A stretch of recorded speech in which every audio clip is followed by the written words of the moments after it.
अस्सलाम वालेकुम दोस्तों। पाकिस्तान टीम में तीन प्रॉब्लम्स थे। एक सबसे खास मसला कि फास्ट बॉलर परफॉर्म नहीं कर रहे थे, दूसरा हमारे ओपनर्स परफॉर्म नहीं कर रहे थे और तीसरा कैप्टनसी का मसला था। मैंने एक दो वीडियो किए तो बहुत से दोस्त नीचे लिख रहे हैं, आप तो कह रहे थे कि भाई हारिस रऊफ को कैसे टीम में ले लिया, आकिब जुवैद की सिफारिश है, और आप तो साइम अयूब के ऊपर भी बात कर रहे थे। मैं दोनों चीज़ों के ऊपर बात की थी और मैं आज भी उस बात पर खड़ा हूँ।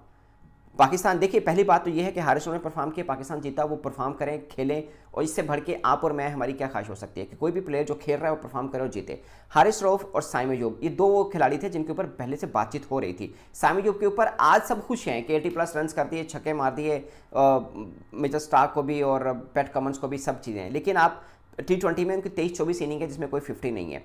13 ओपनिंग पार्टनरशिप है जिसमें नाकाम हुए हैं साइम प्लस अब्दुल्ला शफीक। ये पाकिस्तान का ओपनिंग बहुत बड़ा मसला था जो इस एक मैच में हल हुआ है। आपको लगता है कल जब पाकिस्तान पहला मैच हारा था तो नीचे सब लिख रहे थे फ़खर जमान, सब फ़खर जमान, आज कोई फ़खर जमान नहीं लिख रहा। क्या हुआ? वो घर बैठे ड्रॉप हो गया? ऐसा नहीं है। साइम अयूब रन करें, हारिस रऊफ या कोई और क्रिकेटर अच्छा खेले, पाकिस्तान जीते, सबको परफॉर्मर चाहिए, नाम नहीं चाहिए। हमारा क्या लॉजिक होता है, देखिए अभी पाकिस्तान इंग्लैंड के खिलाफ जीता, स्पिन ट्रैक के ऊपर जीता, तो आप इसमें ये नहीं कि आपने वहां पर आमिर जमाल को खिलाया।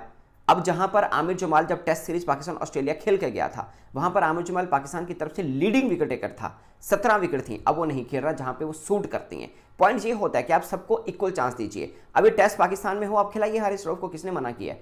आप खिलाई ना, वो तो टेस्ट नहीं खेले थे तब, बट अगेन वो जीते हैं। मैं ये नहीं कह रहा कि वो बिल्कुल वो हैं, बट मुझे ये लगता है कि परफॉर्मेंस बेस्ड सिलेक्शन होनी चाहिए। आपको क्या लगता है कि T20 में परफॉर्मेंस के बाद क्या साइम अयूब का वनडे में बनता था डेब्यू? ऑफ कोर्स नहीं बनता था। वो रन किए, आगे उनको चांस थे, अगर वो रन करते हैं तो पाकिस्तान को एक अच्छा ओपनर चाहिए। बट ये भूलिए मत कि फ़खर जमान हमारी अल्टीमेट चॉइस हैं। फ़खर जमान के बगैर पाकिस्तान की वनडे टीम नहीं बनती है। आज कोई बंदा नाम नहीं लेगा, मगर मैं ये करूँगा, मैं ये ज़रूर कहूँगा कि फ़खर जमान के बगैर पाकिस्तान की टीम नहीं बनती। और दूसरा, अब्दुल्ला शफीक के ऊपर तो हम बहुत बोल चुके हैं कि बहुत टैलेंटेड है। प्रॉब्लम ये था कि उनका रन नहीं हो रहे हैं। कब हमने बोला कि वो डिजर्व नहीं करते हैं? हम हमेशा कहते हैं कि वो अच्छे बल्लेबाज हैं, बल्कि सबसे ज़्यादा अब्दुल्ला शफीक के बारे में मैं बोलता रहा हूँ कि वो सबसे अच्छे मतलब हैं और एक बड़े स्टाइलिश ओपनर हैं। लोग उसको मतलब बुक शॉट के तौर पर बोलते हैं, बड़े ताने भी देते रहे। मैं हमेशा कहता हूँ अच्छे बल्लेबाज हैं, बट अच्छे निक में नहीं। अब उनको निक मिल गया तो दिखेगा अच्छे रन करेंगे। बट साइम अयूब के ऊपर के लगातार वो रन नहीं कर रहे थे, अब उन्होंने रन किया तो फिर आप साथ खड़े होइएगा। ये ना हो कल अगले 2-4 इनिंग में परफॉर्म नहीं करे फिर आप उनको बुरा बोले। हम तो नहीं बोलेंगे, आप बोलेंगे। ये जो फैंस है ना, ये बोलेंगे। जैसे आज फ़खर जमान को कोई याद नहीं कर रहा।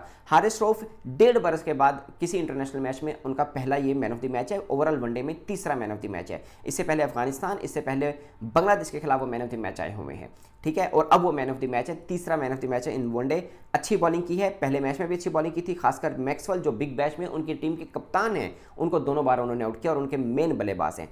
ज़बरदस्त बॉलिंग हुई है, अच्छे निक में नजर आए हैं, पेस अच्छा, बाउंस अच्छा, एनर्जी अच्छी, ये सब चीज़ें अच्छी हुई हैं। बट माई पॉइंट इज़ कि जब पाकिस्तान यहाँ पे टेस्ट खेलने आया था उस वक्त ना नसीम था, ना हारिस था, शहीन भी एक आधा मैच खेला था, बाद में उसको भी रेस्ट मिल गया था। तो कौन खेले थे उस वक्त? मीर हमजा खेला था, उस वक्त आमिर जमाल खेला था। आपको उन्होंने परफॉर्म करके दिखाया, तो क्या उनका राइट नहीं बनता था यहाँ पे खेलना? मेरा सिर्फ ये पॉइंट है। अभी चैंपियंस कप हुआ, 4 मैच में 6 विकेटें हारिस रऊफ की। उसके अंदर हसनैन ने परफॉर्म किया, वो खेल रहे हैं, अच्छा है। अब वो यहाँ विकेट नहीं ले रहे। आपको क्या लगता है हसनैन बुरे बॉलर हैं? हसनैन अच्छे बॉलर हैं, उनको थोड़ा फॉर्म में आने दें। वो सबसे ज़्यादा ये जितने पाकिस्तान के बॉलर हैं, फिटनेस लेवल उनका सबसे अच्छा है। हसनैन का मेहनत करते हैं वो, हारिस रऊफ बड़ी मेहनत करते हैं। बट अगेन कोई बंदा, देखिए हारिस रऊफ नहीं खेलेगा तो मैं या कोई और बंदा जो उन पर बात करा वो तो नहीं खेलेगा ना, कोई और पाकिस्तानी क्रिकेटर खेलेगा। पॉइंट इस कि आप मेरिट के ऊपर बात कर रहे होते हैं कि सिलेक्शन के लिए सबका क्राइटेरिया सेम होना चाहिए। मुझे ये लगता है कि आपने साइम अयूब को 25-27 मैचेस दिए हैं, अब उन्होंने 50 कर दी है। अब बाकियों के साथ भी यही सलूक कीजिएगा। अब आपने रखा है ना कामरान गुलाम को 25-27 मैच दे के रखिएगा उनको वनडे में। आपने हसीबुल्ला को जोड़ के रखा है, जब भी आप उनको खिलाएं उनको 25 मैच दिएगा। मेरा भी यही कहना है। 1.5 साल तक हारिस रऊफ कोई मैन ऑफ द मैच नहीं है, अब उनको मैन ऑफ द मैच मिला। आइडियल सिचुएशन के ऊपर अच्छा है, मतलब पाकिस्तान को जीत मिली, सबसे अच्छी खुशी की बात है। बट पॉइंट इस कि बाकी बॉलर्स का भी ये हक बनता है। अब हसनैन का भी हक बनता है कि आप उनको भी लगातार 1.5 साल खिलाते रहें। वो भले परफॉर्म करें ना करें, वो चाहे कितने उनकी वजह से पाकिस्तान मैच भी हार जाए, बट उनको आपने खिला के रखना 1.5 बरस। ये क्राइटेरिया होना चाहिए और सबके लिए एक सा होना चाहिए। पॉइंट ये है, पॉइंट ये नहीं है। देखिए अब स्पिन के ऊपर यहाँ पे स्पिन ट्रैक बना, आप साजिद खान और नुमान अली आपको विकेट लेके दिए। हमने उस वक्त बोला था जब आप उनको नहीं खिला रहे थे, जब वो हीरो बने, सब उनकी बात करें, मैंने तो तब बात की थी जब उनको नहीं खिलाया। मैं तब ये बोला था कि यार उसको आपने सिडनी में तो खिला दिया, साजिद को अपने घर में नहीं खिला रहे, क्यों नहीं खिला रहे आप? ये सबसे पहले बात मैंने की थी। तो ये पॉइंट ये होता है कि आप सबको इक्वल चांस दें, वो चाहे शहीन है, वो चाहे नसीम है, वो चाहे हारिस है, चाहे हसनैन है। आमिर जमाल का मुझे लगता है कि एशियन कंडीशन में खिलाएंगे, बेचारा पिटेगा। आपने उनको टेस्ट तो खिला दिया, वहाँ पे आपने क्यों नहीं खिलाया हारिस रऊफ को? वहाँ पे भी आप खिला लेते। आपको पता चलता है कि एशियन कंडीशन में, क्योंकि आपको चैंपियंस ट्रॉफी एशियन कंडीशन में खेलनी है, तो यहाँ पर भी आप उनको खिलाइए। अगेन यहाँ पे परफॉर्म भी किया हुआ, ऐसा नहीं कि हारिस रऊफ ने एशियन कंडीशन पे परफॉर्म नहीं किया, उन्होंने किया हुआ है। बट पॉइंट इज कि वहाँ पर मुझे ज़्यादातर पे लगता है कि मीर हमजा भी बनते हैं, मुझे तो लगता है मोहम्मद अली भी बनते हैं आपके, इन कंडीशन के अच्छे बॉलर। इस कंडीशन में आप देखिएगा अभी मतलब आप आमिर जमाल को खिला के देखें, टेस्ट के अंदर जो बंदा पाकिस्तान की तरफ से हाईएस्ट विकेट टेकर था, टेस्ट के अंदर हाईएस्ट विकेट टेकर था, और उससे ओवरऑल सीरीज में पैट कमिंस ज्यादा, 1 विकेट ज्यादा था। पैट कमिंस उनका मेन बॉलर ऑस्ट्रेलिया का, 1 विकेट ज्यादा थे, और वो रन भी अच्छे किए हैं उसने आमिर जमाल ने। मैं आमिर जमाल को मैं नहीं कहता कि बहुत बड़ा ऑलराउंडर है, मैं तो हमेशा कहता हूं कि इसको ऑलराउंडर नहीं बोलना, हमारे यहाँ 2-4 छक्के मारने वाले ऑलराउंडर बन जाते हैं। बट मुझे ज्यादातर पे लगता है कि ऑस्ट्रेलियन कंडीशन में वो अच्छा बॉलर है और अच्छी बैटिंग भी कर लेता है। आपको वहां खिलाएं, आपको खिला के देखिए ना। अब जो नहीं खेला और जो खेला है उन दोनों का कंपैरिजन नहीं हो सकता, कंपैरिजन दोनों का खेल के ही होगा।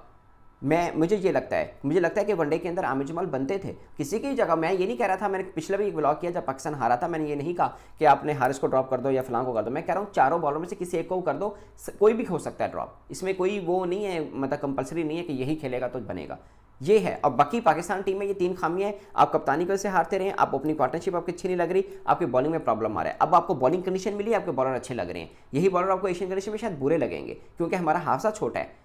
पॉइंट इज कि कोई भी बॉलर है, जैसे बुमराह की हम अक्सर एग्जांपल देते हैं, कोई ऑब्सेशन नहीं है इंडियन बॉलर के साथ, बट वो परफॉर्म करके दिखाता है, वो चाहे एशियन कंडीशन में खेल रहा हो, चाहे मतलब फास्ट बॉलिंग पैराडाइज विकेट के ऊपर खेल रहा हो, वहाँ पे भी परफॉर्म करेगा और इधर भी करेगा। अगरचे अभी आखिरी टेस्ट मैच में वो विकेट नहीं ले पाए, उसके बाद उन्होंने रेस्ट किया, मगर अब देखिएगा बॉर्डर गावस्कर सीरीज में आपको अच्छे बॉलर के तौर पर नजर आएंगे। सिराज जो बुरा खेले वो भी ऑस्ट्रेलिया में आपको अच्छे खेलते हुए नजर आएंगे, वो विकेट सूट करते हैं फास्ट बॉलर को। बट अगेन सबके लिए एक सा है, उनके बॉलर भी हैं, हमारे भी हैं, अगर उनमें से एक निकलता है, बीच में से 5 विकेट लिए हैं, तो पाकिस्तान का शान बढ़ाइए, पाकिस्तान हमारी इज्जत बढ़ाइए। इसमें मतलब हमें तारीफ करनी चाहिए कि ठीक है एक अच्छी परफॉर्मेंस दी है, बट मुझे लगता है कि जिस तरह वो टीम में आए थे उससे पहले इक्वल अपॉर्चुनिटी हर बॉलर के लिए होनी चाहिए।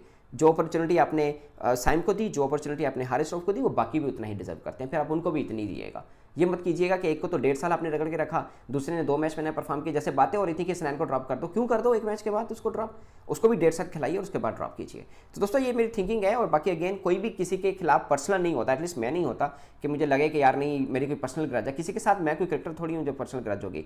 बाकी जो जीतेगा पाकिस्तान के लिए और हमारा नाम बढ़ाएगा वो हमारा हीरो है। इस पर दोस्तों आप अपनी राय कमेंट बॉक्स में जरूर बताइएगा। मेरी तरफ से इतना ही, इजाजत दीजिए, अल्लाह हाफ़िज़।